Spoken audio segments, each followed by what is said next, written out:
these are the steps about sort of getting over it. Like on some level, it just helps them take that first step to do the work, required internally to sort of process things that have happened. And, that's why I think like your podcast is just great, because you do have like a variety of people that you talk to on there. Yeah, I think that's a really important message. I find, like, for me, I've always been a big advocate. That's how my journey started, was about when I started to learn about the brain, or learn about the nervous system, or learn about depression, or whatever it is, and just learn, went online on YouTube videos and learned a bit about it. I thought that was really empowering. I thought, okay, cool. So I'm not broken. I'm just stuck right now, and these videos are showing me and teaching me stuff, and then I become more confident about knowing that I'm not broken, and therefore I can reach out for help, and someone will hopefully be able to see me for what's going on. So I think teaching yourself about stuff is probably the first step, I think.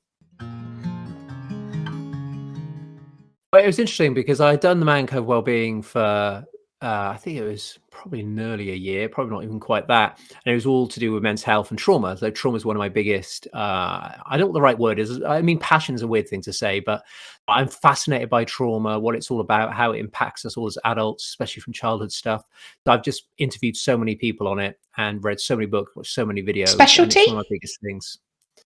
Yeah, specialty would be good, because I'm doing all my coaching qualifications at the moment. So I'm going to be a coach hopefully by the summer. So I want to be a trauma informed coach, because I think if you're not going to deal with the trauma that you have, it's very difficult to implement any daily practice to help yourself. Yeah. If your trauma keeps tripping you up, you have to deal with it. Yeah. So I had the men's health and the trauma bit, which I really enjoyed. I really wanted to have conversations which were beyond that. So talking about consciousness and what it is to be human and all that kind of stuff, Buddhism. I still want to have those conversations, men's health and trauma, but I really wanted to do the whole spectrum of health and well-being through meditation and mindfulness. So I felt like I needed to step away for a month or two and then come back in with my new branding. No, it's fun. Well, we're going to move on. We're going to loosen it up a bit. And I know you were really excited about this.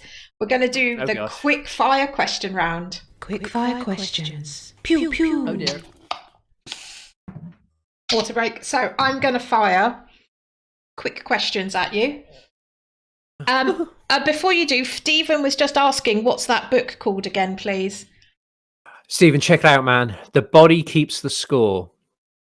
And it's written by Bessel van der Kolk, Kolk. And it is literally, I listen to a lot of audiobooks. It was the greatest book I've ever read. And it completely helped me heal my childhood trauma. Mostly, there's still some work to do, but it is mind blowing. Check it out. So good. Dear Lord, help me. But I ask my guests every week, and you just have to answer the first thing that comes into your head. Okay, so if you could eat any food right now, what would it be? Chinese takeaway. Are you a morning or night person? Night. If you could be any animal, what would it be? Oh God, the cheetah. Describe yourself in 3 words. Fun, loving, and compassionate.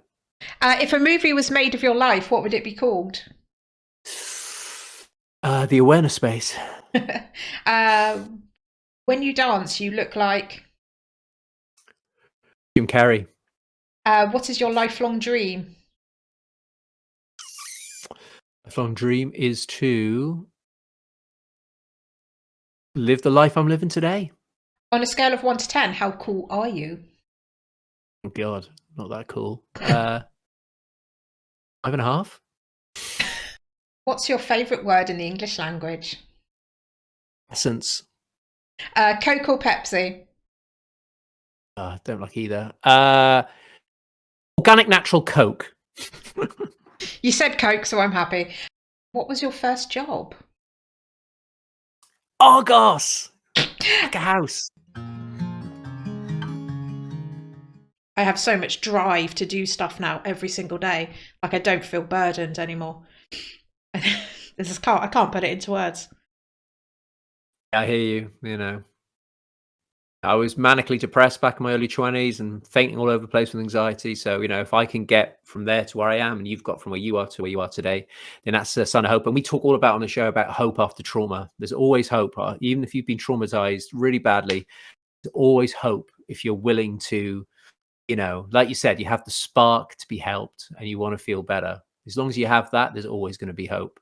And I'm sure both of us are an example of that, right? To be sat here today together as friends and feeling the best we ever have done. It's pretty cool, right? Well, yeah, because, when we first sort of became friends, I was it was pre-mini party years. I was just drinking every single day because I was so depressed, and, I had suicide attempts here and there. And it all stemmed from the trauma, because there was just something deeply inside me that I was so unhappy with, but I didn't know what it was. And all I knew is I wake up and I just feel like wrong and, unlovable and all of this sort of stuff. So, and, I know obviously, you had sort of your struggles and stuff at the time. And I think I'm sort of really proud of the both of us when I look back and think, actually, from where we were when we first became friends, the sort of journey we've both separately gone on. We're completely different people, sort of, from who we were like 13 years ago. Yeah, definitely. It's just slow and steady. It's got slow, steady, and safe. It's the three S's I always talk about: slow, steady, safe. Just little bits, just ebb and flowing. Feel a bit of your trauma response, come back out, feel good again, and just slowly do that. It takes time, and then you just slowly build up from there. But life's not easy, yes, unfortunately. But if we just surround ourselves with good people that make us feel safe, then we should be okay. And that's what the podcast has done for me. I've made loads of friends through it who I can DM whenever, and they're there for me. And it feels so wonderful to wake up knowing that I've got all these friends now that have been where I've been and are willing to listen to me. But I just want to say a big thank you for coming on tonight. It's been a lot of fun. Thank you so much. I live for this. I live for just chatting and just connecting and stuff. So I just want to say thank you. It's nice to be a guest. I'm always hosting. So it's nice just to chill, sit back and just let the questions come for once. It's good.